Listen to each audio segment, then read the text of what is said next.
The garage door rolls up slowly, revealing a car that most Americans have never seen before. No charging cable. No fuel cap. No visible battery pack hooked to the wall. Just a quiet electric vehicle sitting there, already on. What makes this moment different isn't the car itself, it's the person holding the keys. An American test driver. No affiliation with the inventors. No promotional contract. No incentive to exaggerate.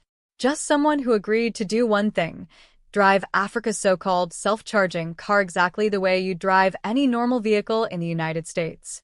And what happened next nobody expected. At first glance, the car looks almost ordinary. Compact. Minimalist. Nothing screaming revolution. But under the hood, the claims are anything but ordinary. The vehicle is said to power itself while driving, not by solar panels, not by regenerative braking alone, but through a proprietary onboard energy system developed in Africa. Extraordinary claim? Absolutely. That's why the test was simple. No pre-charging. No hidden cables.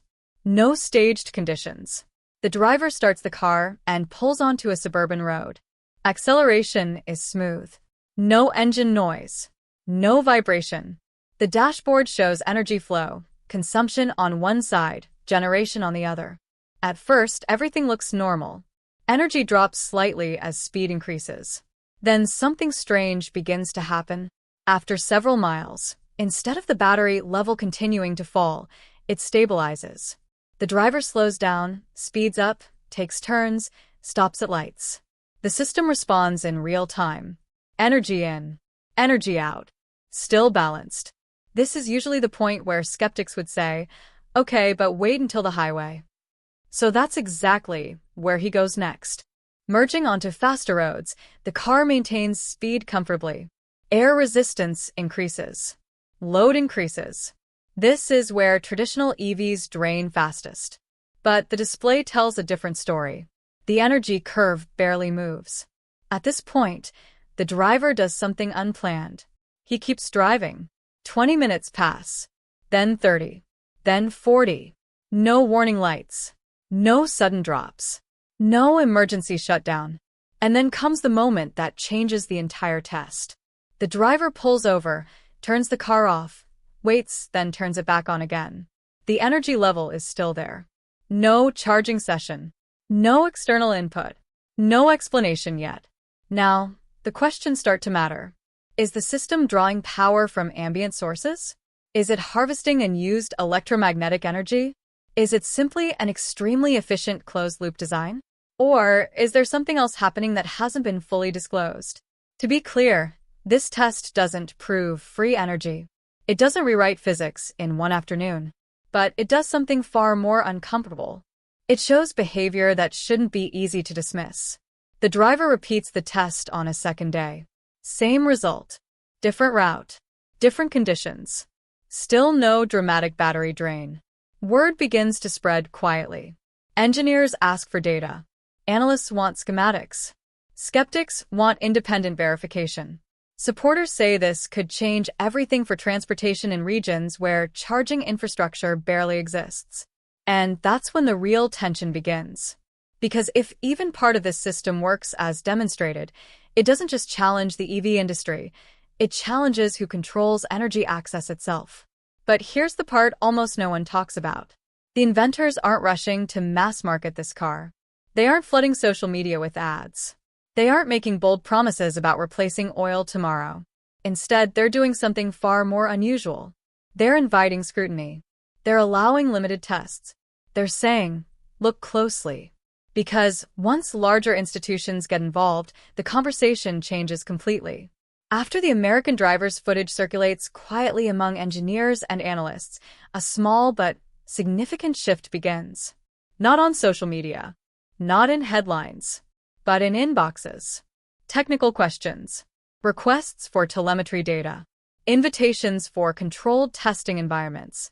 This is where claims stop being entertainment and start becoming uncomfortable. A university lab asks for a short-term evaluation. Not to endorse the technology, but to stress it. The request is specific. Isolate the onboard energy system, log every input and output, monitor thermal behavior, electromagnetic emissions, and power flow under varying loads. The inventors agree. The vehicle is delivered. Sealed. No aftermarket modifications. No internet connection. No remote access. And once again, the same pattern appears. During controlled operation, the car consumes energy as expected, but the depletion curve doesn't behave like a normal EV. Instead of a steady downward slope, it flattens under certain driving conditions. Not forever. Not magically infinite, but long enough to raise eyebrows. One engineer reportedly describes it as a system that refuses to behave inefficiently. That phrase sticks, because inefficiency is what most of modern transport is built around. Losses are expected. Waste is normal. And anything that dramatically reduces loss tends to look suspicious, even when it's legitimate. Now the skeptics push back harder. Some argue the system is simply an advanced form of regenerative capture, combining multiple recovery mechanisms into a single architecture.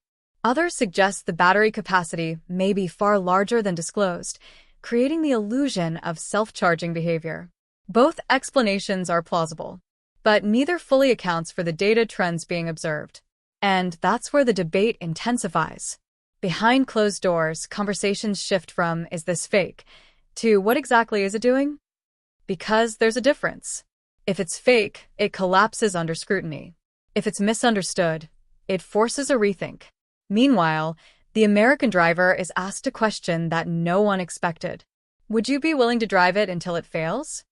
Not a demo. Not a showcase. A breakdown test. So he agrees. Long distances. Repeated cycles. Real-world abuse. Heat. Traffic. Idling. Acceleration. Days of normal use. And something quietly unsettling happens. The car doesn't fail.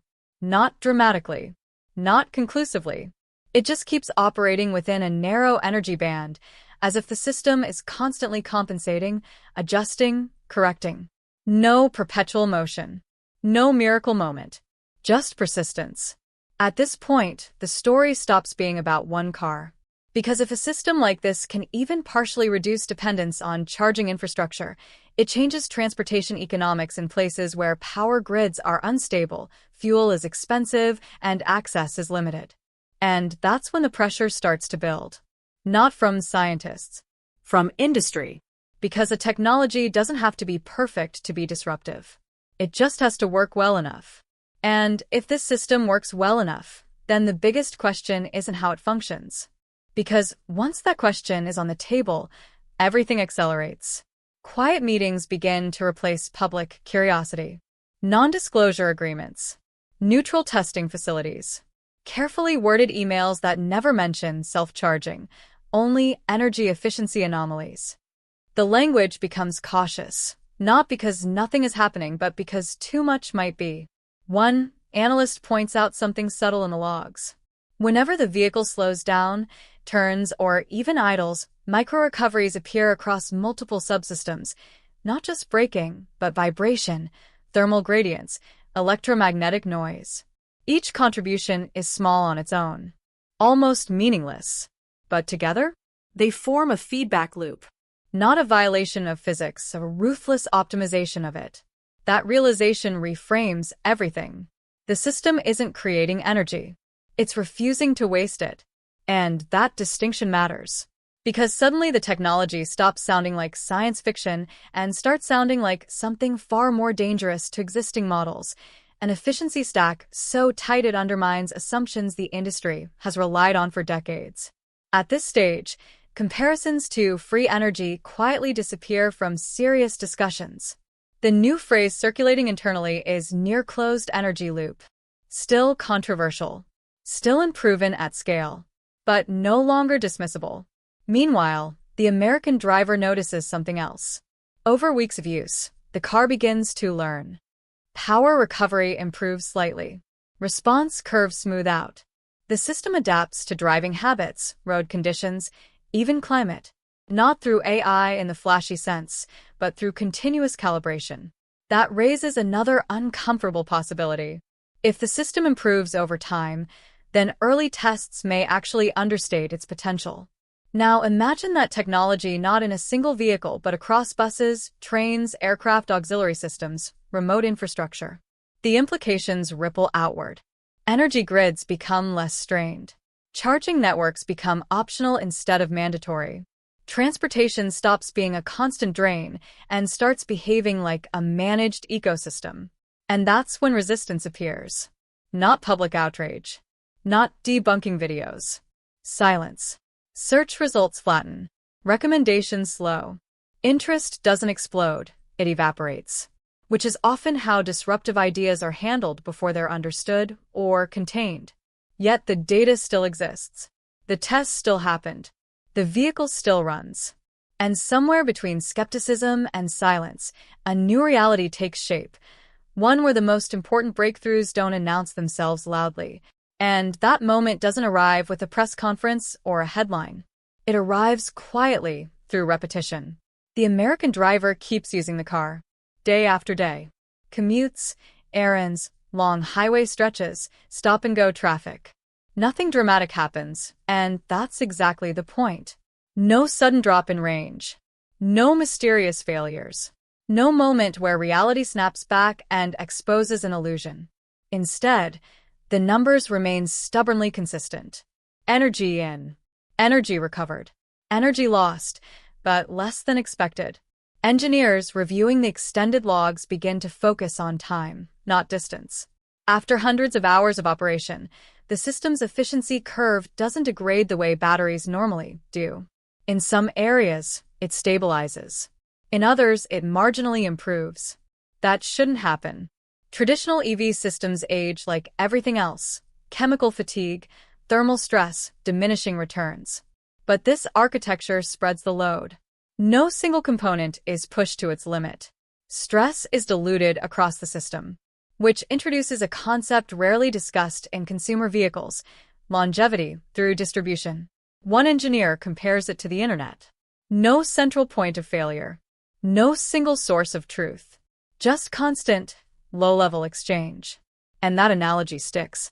Because once you view the vehicle as a network instead of a machine, its behavior makes more sense.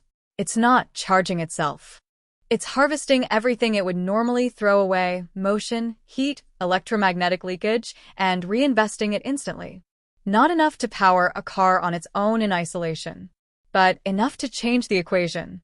That's when a second test is proposed. Not in a lab. Not on a closed track. In a place where inefficiency is brutal and undeniable. A delivery route. Same vehicle. Fixed schedule. Heavy load. Real-world pressure. If the system fails, it will fail there. And if it doesn't, then the question shifts again, away from whether it works and towards something far more uncomfortable. Why hasn't this approach been explored seriously before? Because once that door opens, it's no longer just about one car or one inventor or one continent. The first truck rolls out before sunrise. No cameras. No announcements. Just a manifest, a route, and a deadline. The kind of environment where theories don't survive and excuses don't matter. Every inefficiency shows up on a balance sheet. By midweek, something odd appears in the data. The vehicle is completing the route with less net energy loss than projected. Not zero. Not magic. Just less. Enough that the margin compounds over time. One run becomes two. Two become 10. And suddenly the operations manager is asking a question no one expected to hear this early. How long can it keep this up? That question spreads faster than the results. Because in logistics, consistency is everything. One good day means nothing. 30 predictable days mean everything. And the system keeps behaving predictably. Engineers start arguing over definitions. Is it self-powered? No. Is it self-sustaining? Not exactly. Is it self-stabilizing? That word changes the room. A system that doesn't eliminate external energy needs, but dramatically reduces dependence on them, alters infrastructure planning. Charging schedules loosen. Downtime shrinks.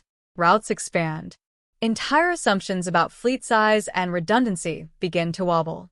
Meanwhile, the American driver is no longer alone. A second vehicle joins the test. Then a third. Different climates. Different driving styles. Different maintenance crews. The results aren't identical, but they rhyme. Each vehicle shows the same signature. Energy loss is flattened. Efficiency curves smoothed. Degradation delayed. At this point, the conversation shifts again. Not does it work? Not even how does it work? But what happens if this scales? Because scaling doesn't mean millions of cars overnight.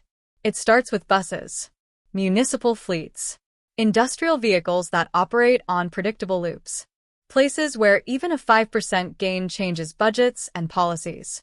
And that's when the pushback begins. Not loud, not public, just subtle friction. Requests for documentation that already exists, meetings that get postponed, pilot programs that stall without explanation, which raises another uncomfortable possibility, that the technology isn't being ignored because it fails, but because it doesn't fit. It doesn't belong cleanly to any category. It doesn't threaten overnight collapse, but it quietly undermines long-term control. It doesn't replace the grid. It makes the grid less central. And systems built around centralization tend to resist anything that distributes advantage. Still, the trucks keep running. Miles add up. Months pass. And somewhere between the data logs and the silence, a realization forms. If this approach spreads, the future of electric mobility won't arrive with a single breakthrough. And that's the part most people miss. There is no single moment where the world stops and admits it was wrong. No headline declaring a revolution complete. The shift happens quietly, in spreadsheets and maintenance logs, in routes that suddenly cost less to run, in vehicles that stay on the road longer than expected. By the time the public conversation catches up, the decision has already been made. Not by governments, not by conferences, but by operators who simply refuse to go back. Because once you experience a system that asks less charging, less downtime, less dependency, the old way starts to feel inefficient, even irrational. That doesn't mean every claim holds. It doesn't mean every prototype becomes a product. And it doesn't mean skepticism disappears. It means something more dangerous to established thinking. The assumptions change. What began as a single test with one American driver and an unfamiliar African-built vehicle becomes a reference point, a quiet benchmark others now measure against, even if they never say its name. And years from now, when people argue about when electric mobility truly turned a corner, they won't point to a launch event or a viral video. They'll point to the moment efficiency stopped being about bigger batteries and faster chargers, and started being about systems that waste less of what they already have. Because revolutions don't always arrive with noise.